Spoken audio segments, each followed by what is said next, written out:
This is a small storeroom of the Lost Property Department of the London County Council. There are many such rooms, but they're rarely visited anymore because the property stored dates back to the war.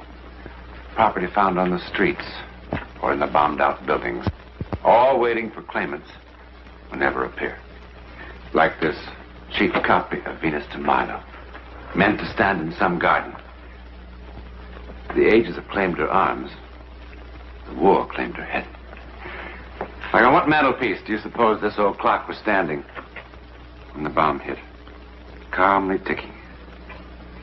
Time stopped for it at 7:36 a.m. or p.m. What difference does it make? Baby strollers, cartons full of things, all tagged with the place and date of their destruction. The East End Arena, September 17th, 1944. Everything in this room could tell 100 stories. But this boxing glove was involved in a most unusual occurrence.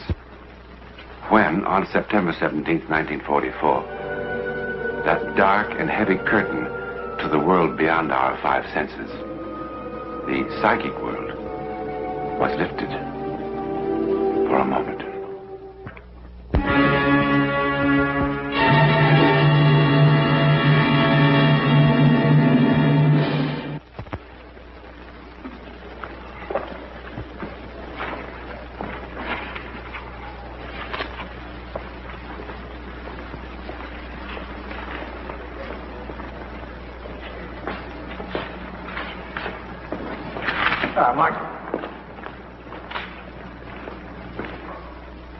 Hello, Yank. Sorry I'm late. No, it's all right. I had a bit of shopping to do. Fish and chips. I know. But we're betting the purse, aren't we? I'm financing dinner out of my own pocket, you might say. Never mind. We'll have a real feed after the fight. What kind of odds you get? 3 to 1 for the old 30 quid. That means we'll get £120 if we win. That'll give us something in our pockets when we go up to the Midlands. Birmingham. Oh, they love light heavyweights up there. Do you see the doctor? Where do we go to eat? Well, in the dressing room. Get in a coffee? Coffee costs extra. Well, I could sure use some.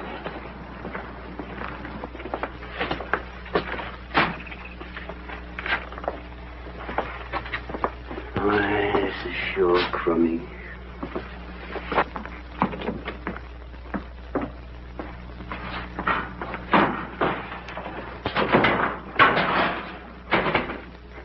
Here, did you see the doctor?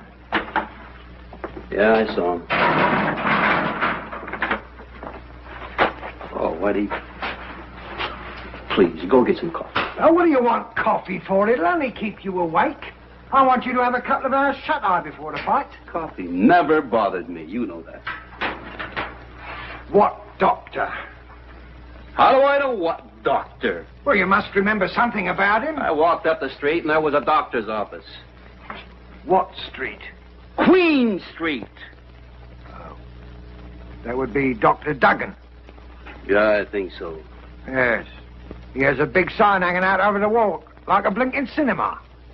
Arthur A. Duggan. Sounds like him. Yes. Only that sign was knocked down in a bombing raid 6 months ago. Well, then maybe it was someone else, and maybe it wasn't Queen Street.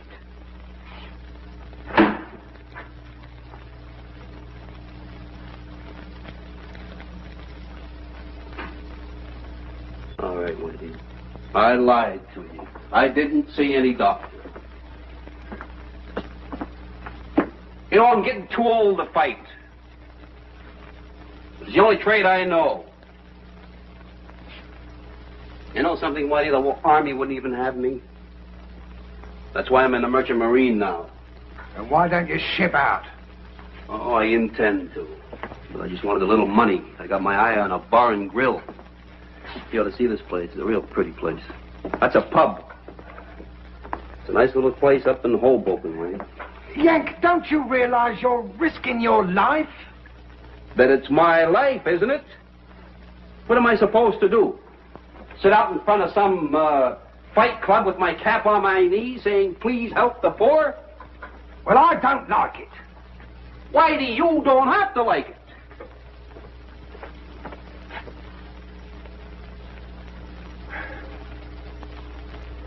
Never mind. I'll get you some coffee.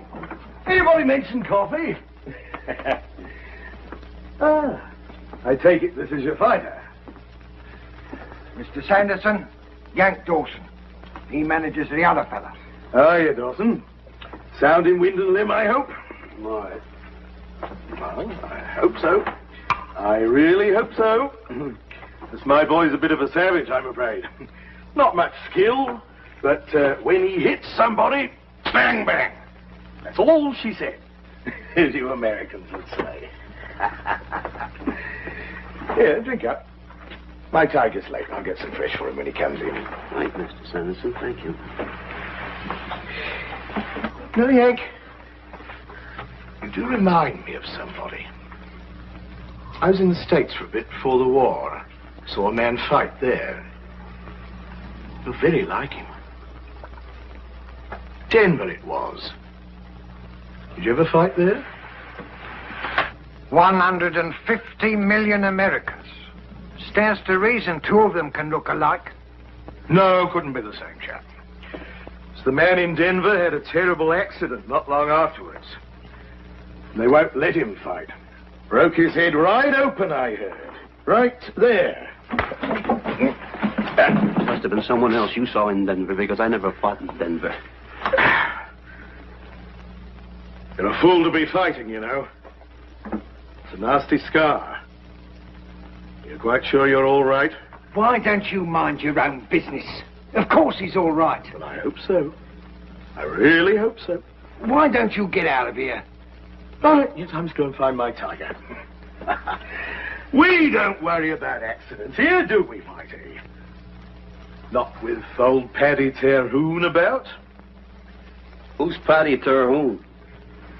Oh, he's dead. In a manner of speaking. But you didn't tell him about Paddy? I was sure you had. Oh, inhospitable. Very inhospitable. Oh, come off it now. What do you mean, come off it? Here's a Yank ready to fight at the old East End Arena, and nobody tells him about Paddy. And Paddy's such a friendly ghost, too. Mr. Sanderson, I don't want to be rude, but I do want my Yank to have a couple of hours' sleep. So if you don't No, mind... all right, if you don't want to tell him.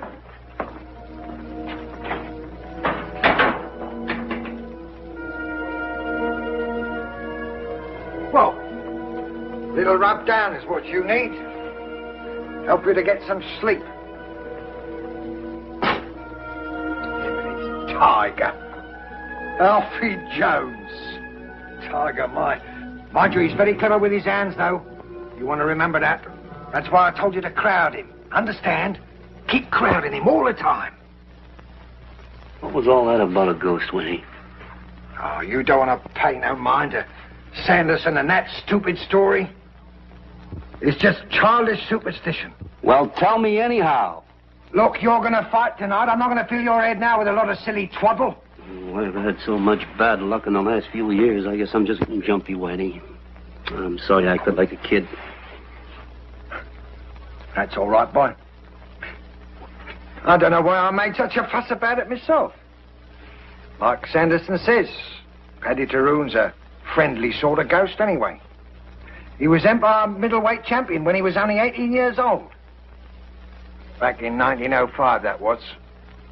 So when he fought Brian Cleary in 1931, he must have been 44.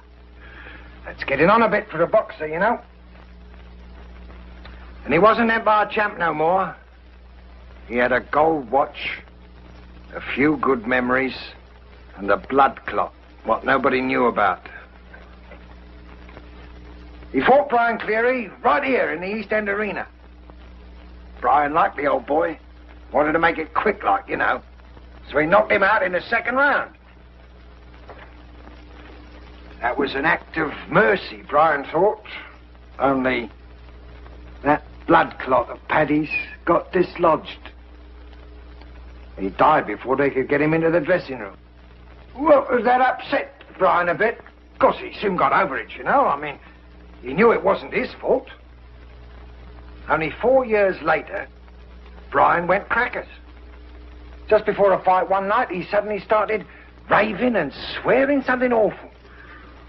He said he'd seen Paddy Tyrone. Seen him, mind you, with Paddy dead 4 years already. Brian says that Paddy just stared at him and shook his head slowly from side to side, like he was trying to tell him something. And Brian says, well, what could he be telling me except, don't you fight tonight, my boy, or you'll wind up like me. Well, he fought anyway. And he was winning too, hands down. Until Frankie Shane, fighting him back as best he could, suddenly caught him with a lucky right. Oh, what a whopper. Caught him high on the forehead and pitches Brian towards the ropes and through the ropes. And he smashes his skull on the ring post. Well, now, you know as well as I do, that could never happen again in a million years. But blimey, you should have seen the newspapers.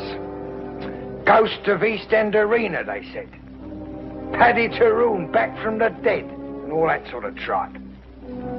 See Paddy and die, they said. And there's talk of even some others, but I don't believe it. I don't believe any of it. Coincidence, that's all it is. Pure coincidence. Yeah. Coincidence.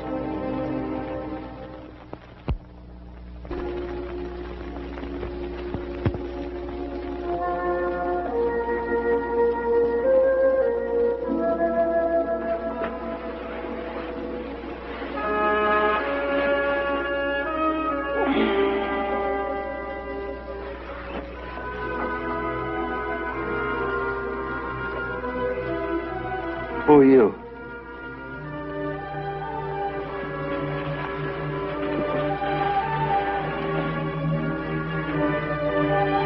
What do you want?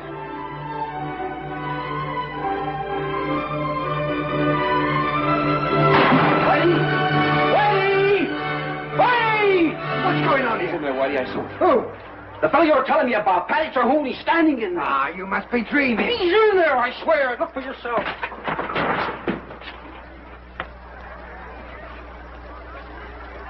In where, did you say?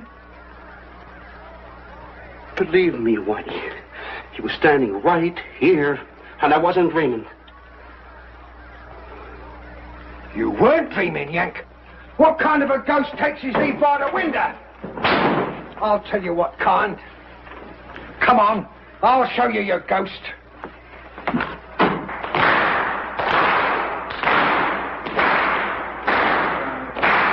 Listen to him out there. You're going to ruin me. Well, don't look at me. He's the one what's ruining you. Him and his psychological warfare. I got contracts with the both of you. Well, we are ready to fight. Then you two can fight. I'll tell you straight out, my boy isn't going into the ring until he admits what he done and apologizes for it. And just what am I supposed to have done? I had somebody to impersonate Paddy Tyrone. That's what you've done. Trying to scare my boy. What's all this about? That ghost was a fake. Oh, maybe it was. But that doesn't prove that I had anything to do with it. Who else? Who else had reason? It's your boy we're fighting, and you was offering odds of 5 to 1. I've got confidence in Alfie, that's all. Well, that's another thing. Look at him. Cool as a cucumber. Quiet as can be. Here, got nothing to do with me. I'll say fight. Well, that's just it.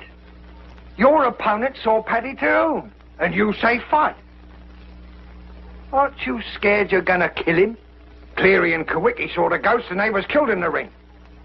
Why doesn't it bother you that the man you're fighting is going to die? I'll tell you why. Because it's a fake and you know it. If what you say is true, it's a case for the Boxing Control Board. Unsportsmanlike conduct by your manager. You insisted that my boy heard about Paddy Tyrone, and you knew he was going to take a few hours' sleep. That gave you plenty of time. How long did it take to sew Paddy's name onto that sweater? Now, look here, Whitey. And who did you hire to do Paddy Tyrone? Which one of your flunkies was it? Willie Davis? He's about the right age and size. Who's Willie Davis? Oh, some used-up old fighter who'll do anything for a few quid that he can take across the road to the Red Lion and turn into whiskey. And we don't have to ask his permission to go over there and ask Willie to talk, and he'll talk, in the interest of justice and better boxing and a few more drinks. Come on. No, wait. All right.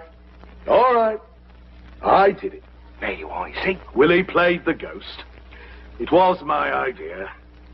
Well, I know I shouldn't have done it, but Willie looks almost exactly like Paddy, and with a little makeup. Well, I just couldn't resist it. There's nothing criminal in it, mind you. It's a psychological warfare, just like we do on the Germans, that's all. Only that happens to be war, where all is fair, so they say. But this is boxing. All right. Which is supposed to be a sport. Well, maybe it wasn't sporting, then. Maybe. All right, then it wasn't sporting. You've never done anything that you're sorry for? Well, if I did, I said I was sorry. Oh, I'm sorry. Sorry, Yank. If everybody's quite satisfied, let's have a fight. Oh.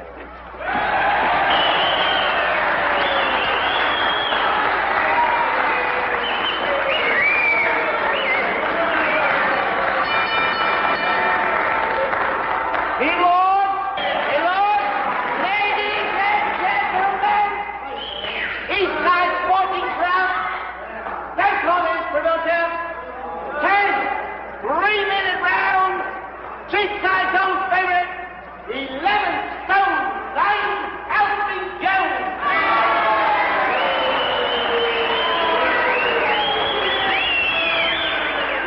His worthy opponent, U.S. Merchant Seaman, 11 stone 6, Yank Dawson.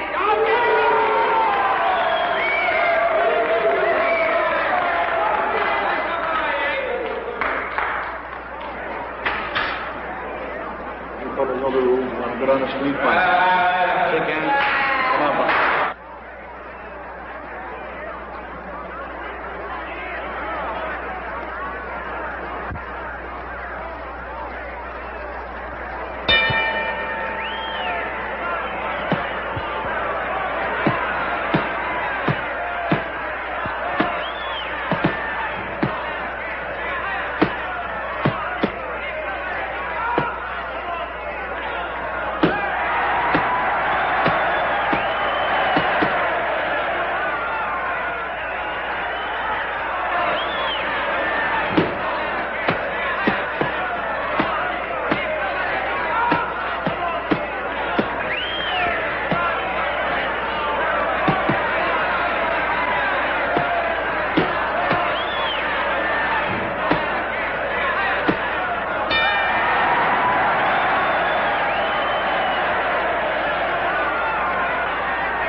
Now then, what happened over there? Did you just get careless?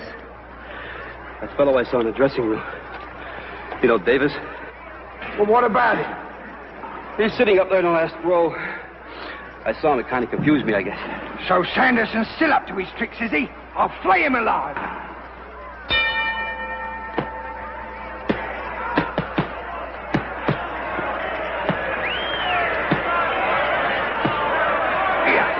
kind of scum are you? Oh, what's the matter? That's what's the matter. Look up there. What's all this about? Lighter, he's gone and done it again. He's got his phony ghost up there, as big as life, and it's scaring my boy. I want him out of there. Well, I don't see him. Oh, yes, he's there, all right. You bet your life he is, right up there in the back row. But I didn't tell him to. He must have bought a ticket. There's no crime in that. I've had enough of this. Well, I want him out of there. Oh, finish him. Finish yourself. Protect yourself, Yank.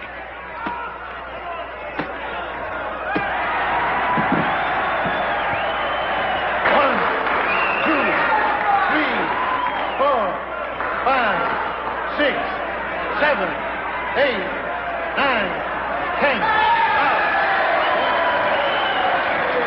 Don't touch him. He mustn't be moved. Let's get him to the dressing room. No, he must not be moved. Get a doctor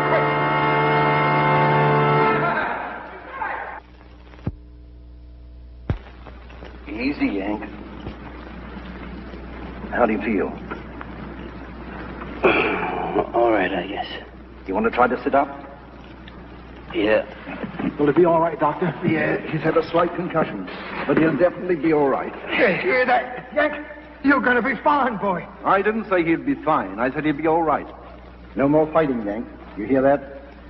I guess you're right, Doc. Well, let him rest here for a few minutes. Then he can get dressed and go home. Oh, bring him in to see me tomorrow. Righto, Doc.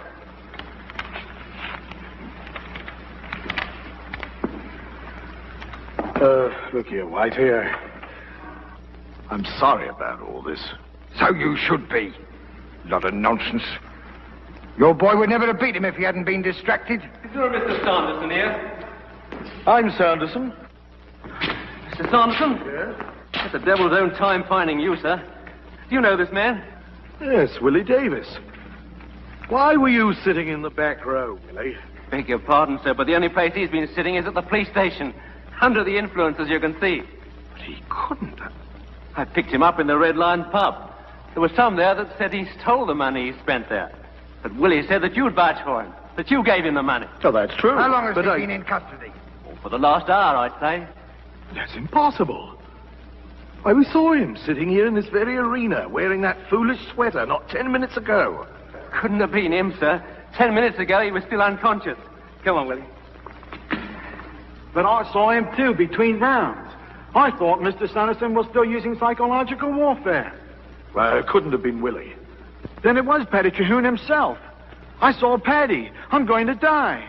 Oh, shut up. Must be some explanation.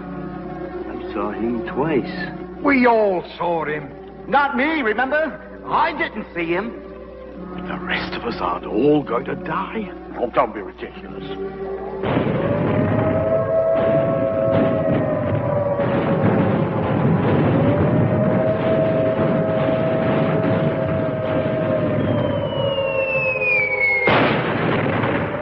The German bomb, aimed presumably at the waterfront, struck the East End Arena about 12 o'clock.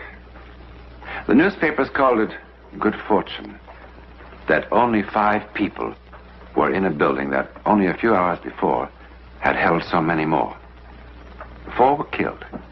The promoter Collins survived to tell what happened. And thus the legend of Paddy Terhune was once more revived. If you see Paddy, you die. But is that all it really was? I mean, a legend. Well, of the 5 men, the promoter Collins was the only one who didn't see Paddy. He was also the only one who didn't die.